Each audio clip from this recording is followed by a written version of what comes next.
Bonjour à toutes et à tous et bienvenue dans la suite de cette lecture du livre de Franck Tillier, Train d'enfer pour Ange Rouge. Il n'y a pas eu de lecture la semaine dernière, pas eu la suite de cette lecture, puisque j'ai pas eu le temps, tout simplement, d'enregistrer. J'ai sorti à la place une vidéo que j'avais en stock sur la méthode simple pour arrêter de fumer. Je ne sais pas s'il y a des fumeurs parmi vous, mais n'hésitez pas à aller voir, car ce livre, eh bien moi, c'est ce qui m'a fait arrêter de fumer. J'avais essayé tout, les patchs, etc., cigarettes électroniques, ça n'avait pas fonctionné.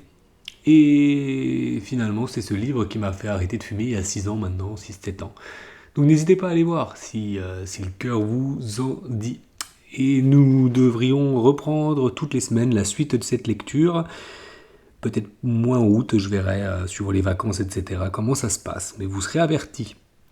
Donc nous nous étions arrêtés, je crois, quand le commissaire Charcot s'était renseigné auprès des animaux, enfin s'il y avait eu des... c'est près de la SPA, je crois, pour voir s'il n'y avait pas eu des animaux pris parce qu'il pense que le tueur fait des expériences avant sur les animaux avant de les faire sur les humains. Et il devait se rendre dans un abattoir aux dernières nouvelles. Et sans plus tarder, écoutez, c'est parti. Les lueurs essoufflées de la ville ne laissaient plus paraître qu'une aurore diffuse, étalée au ras des longues étendues rectangulaires des champs.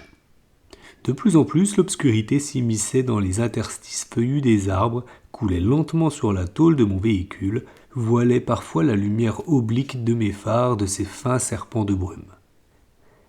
Devant, plus au nord, le halo orangé de Passy-sur-Eure écaillait l'horizon à la manière d'un coucher de soleil flamboyant. Comme me l'avait indiqué Barbamousse, je trouvais, après le croisement de 2 départementales, la communale C15 que j'empruntais sur 3 km avant de m'engager sur une route moins large, signalisée comme une impasse. Une vieille grille rouillée, fermée de plusieurs cadenas, se découpa dans le pinceau de mes feux. Je me garai sur le bas-côté, enfonçai les roues de la berline au cœur d'une végétation de jardin sale et une fois le contact coupé, m'emparai de la lourde lampe torche et de mon Glock 21. Le rail des puissants lampadaires qui encadraient l'autoroute A13 à quelques encablures du bâtiment dressait un portrait sépia, tout en jeu d'ombre, de l'endroit de désolation aux larges allées vides, envahies d'une friche abondante d'orties et d'herbes sauvages. Sous mes pieds, l'eau stagnante abandonnée par les pluies de la semaine dernière croupissait en plaques peu profondes, nuancées par le gris mercure des reflets de la lune. Je me glissais dans l'un des nombreux trous éventrant le grillage, comme avaient dû le faire, malgré des risques de poursuite, clairement signalés, des dizaines de curieux avides de toucher du doigt la matérialisation sanglante de leur terreur. Le bloc massif du bâtiment de briques, d'acier et de catelle, ombre dans l'ombre, s'étirait sur l'étendue craquelée de l'asphalte noir, tel un paquebot en perdition au milieu d'un océan de solitude. Quelque chose, un mélange subtil d'angoisse et de peur d'enfant, de souvenir ressurgit du néant, forma une boucle dans ma gorge, ralentit subtilement ma progression, me délesta de mon assurance. J'hésitais à appeler l'officier de garde à la brigade, à déranger Siversky pour qu'il me rejoignît, mais trop de doutes m'assaillaient encore. Je décidai de faire un premier tour d'inspection en solo. Je longeais les enclos d'attente avant l'abattage et les airs d'étourdissement, la main serrée sur la crosse de mon arme, le corps noyé dans la pénombre des turbulures de métal inoxydable et des cloisons hermétiques. Un froid intense chuintait des briques, un courant qui, à peine perceptible, rappelait le murmure d'un mourant. J'entendis le souffle saccadé des voitures qui filaient sur l'autoroute et, en un sens, cette façon de rompre ce calme polaire, cette coulée de silence, me rassura. Un Cyrus effilé en forme de couteau, voilà la lune, fit danser des ombres sur les tôles froissées, des toits dans un balai déchirant. L'endroit avait tout d'un cauchemar vivant, répugnant de puanteur suggérée. La façade du bâtiment ne révéla aucune entrée praticable. Une épaisseur de soudure à arc solidarisait chaque porte à son châssis, rendant l'intrusion impossible. Sur le côté, fort heureusement, une myriade de brèches provoquées par des coups de masse ou de clés à molette trouaient les volets roulants des aires de déchargement et me permirent, au prix d'une contorsion douloureuse, de me faufiler dans l'œil noir. S'ouvrirent à moi les portes scellées de l'inconnu. Dès lors, je me guidais au seul pinceau pâle et cru soufflé par la maglite. Je sentis les artères de mon cou gonfler sous l'afflux de pression sanguine, devinant les manifestations cyniques de la peur à la sueur qui m'enduisait le front. La pièce dans laquelle j'évoluais me parut immense, si creuse et vide que mes pas claquèrent vers des confins de noirceur que je ne discernais pas. La faune des ténèbres, ces ouvriers du désespoir, œuvraient avec acharnement dans l'anonymat de la nuit et de l'isolement.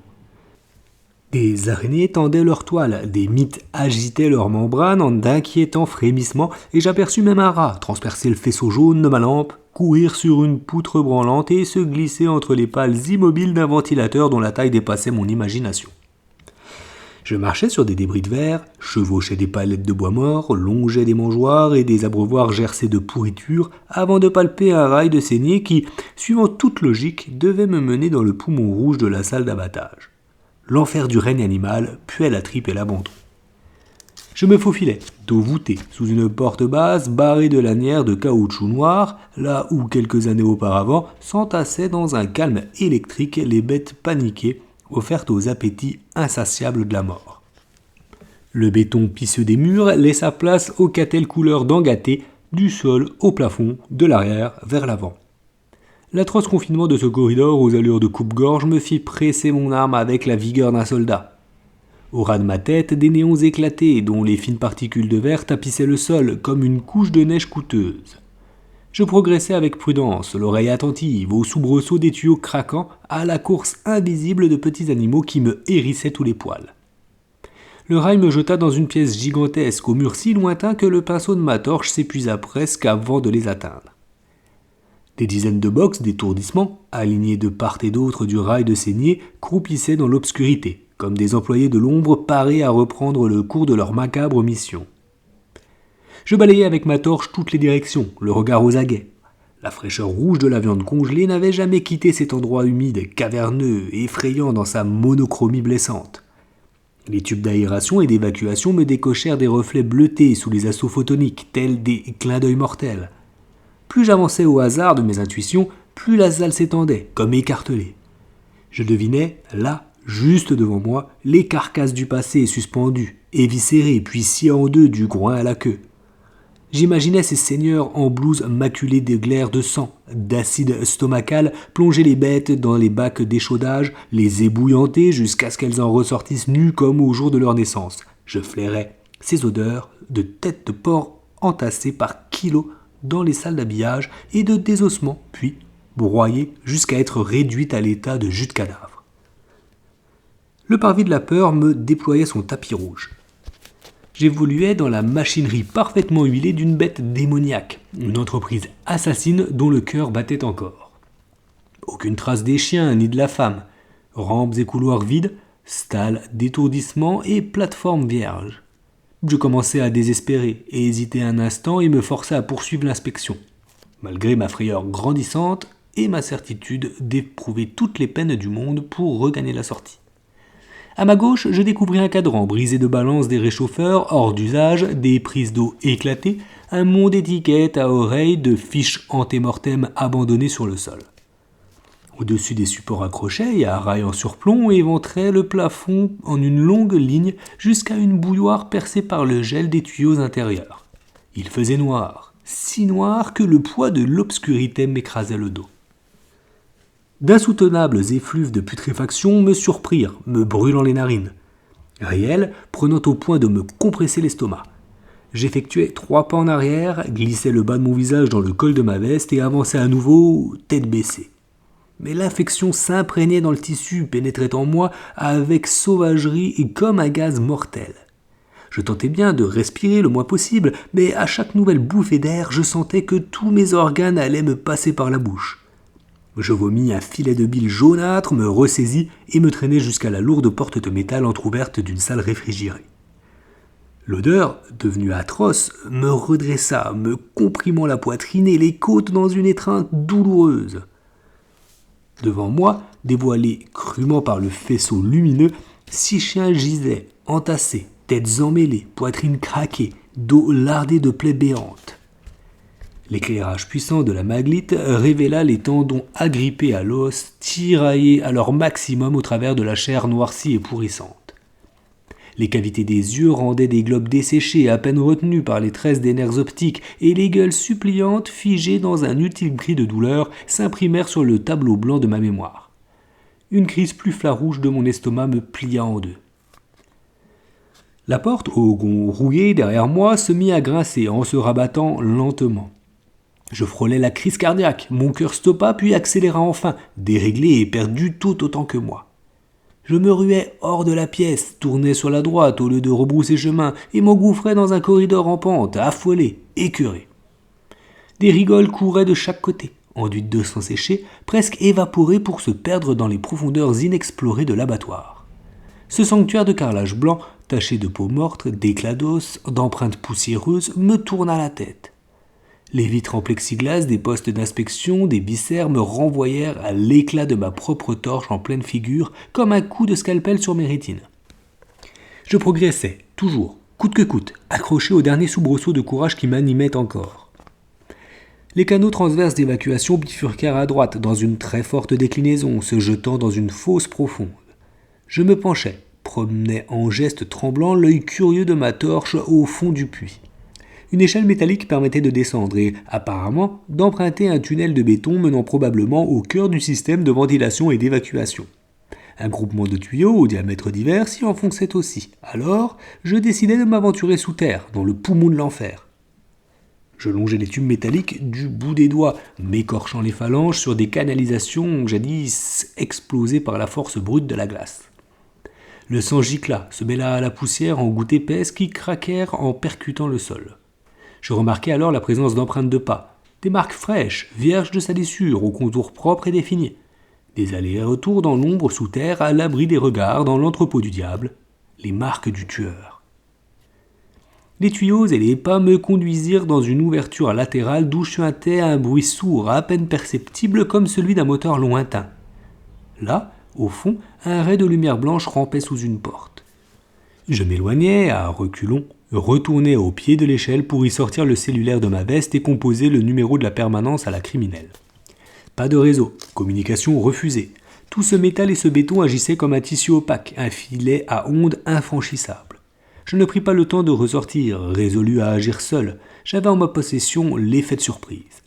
Retour dans la bouche hurlante du tunnel, au plafond bas et écrasant, je pensais au tueur, l'imaginant derrière cette porte, les traits du visage ciselés par une lampe à huile, martyrisant la jeune femme, la privant de nourriture et plongeant ses pointes soigneusement taillées dans le velours de son corps. Je m'avançais, torche éteinte, léger sur mes pieds, autant que ma corpulence d'homme mûr me le permettait. Un cadenas enserrait la porte de l'extérieur, preuve de l'absence du tueur, ce qui me rassura et me déçut en même temps. Le ronflement provenait vraisemblablement d'un petit groupe électrogène portatif. Je pointais le canon de mon Glock devant moi, inclinai la tête et tirai sur l'anse sémentée du cadenas. Un feu de poudre illumina un bref instant le couloir comme le souffle d'un dragon et un cri déchirant qui tourna en râle abject inonda les abords du tunnel. Chassant la porte du pied, je me plaquai contre le mur crasseux alors que des jets de lumière volaient dans la pénombre comme des lames étincelantes. Ce qui se jeta sur mes rétines me creva les yeux. Le visage était tourné vers moi, les pommettes tendaient la peau à en percer la surface et des lèvres encroûtées de fièvre se détachaient des boursouflures de peau morte. Les yeux vitrés, aux pupilles devenues translucides, roulaient difficilement comme arrachés de leurs nerfs. La céramique du corps, fêlée de côtes saillantes, fragilisée par les coups et les plaies ouvertes, semblait toute proche de se rompre en 1000 éclats d'os et de chair. Les seins, cloués à la table, gonflés par l'infection, étaient grêlés de marbrures olivâtres, de veinures rosées, de lésions noircissant autour de la tête des clous. Malgré l'appareil stéréotaxique qui lui immobilisait les mâchoires, la fille remua les lèvres, en chassa la mousse blanchâtre de la pointe de la langue avant d'émettre une plainte étouffée. Je ne sus pas si elle réalisait qui j'étais. Elle essayait de pleurer mais ne trouvait pas la force nécessaire pour qu'affluassent les larmes. Au-dessus, l'objectif incliné vers le bas, une caméra numérique filmait. « Seigneur, je suis de la police, je vais vous sortir de là !» Je m'approchai d'elle et lui passai une main légère contre le méplat de sa joue, presque aspirée de l'intérieur. Elle hurla une nouvelle fois, par réflexe. Je dévissai l'étau des tempes, ôtai les tiges de métal, lui maintenant la bouche ouverte. Sa tête, trop lourde pour les muscles épuisés de son cou, tomba au creux de ma main. Comment la détacher sans la blesser davantage ? La corde usée lui pénétrait la grande voile blanche de la peau. Les échardes de bois menaçaient de s'enfoncer au plus profond de sa chair à chaque mouvement indélicat. Piégé, incapable de la libérer, de lui lâcher la tête sans que la masse du crâne ne la fît basculer sur le côté, lui arrachant les seins. Elle avait la force d'un oisillon tombé de son nid. « Vous êtes sauvé, on va s'occuper de vous. Vous pouvez parler ?» Sa respiration bruyante, comme celle d'un taureau étalé sur le sable chaud d'une arène, s'accéléra. Ses lèvres s'écartèrent, ses cordes vocales écorchées vomirent un son monocorde incompréhensible. J'eus peur qu'elle me quittât, qu'un faux mouvement, même infime, la brisât en morceaux.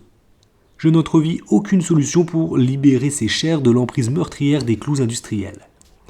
Les épaisseurs de sang séché et l'infection propagée jusqu'à la pointe des mamelons interdisaient de lui effleurer même la peau sans la tuer de douleur.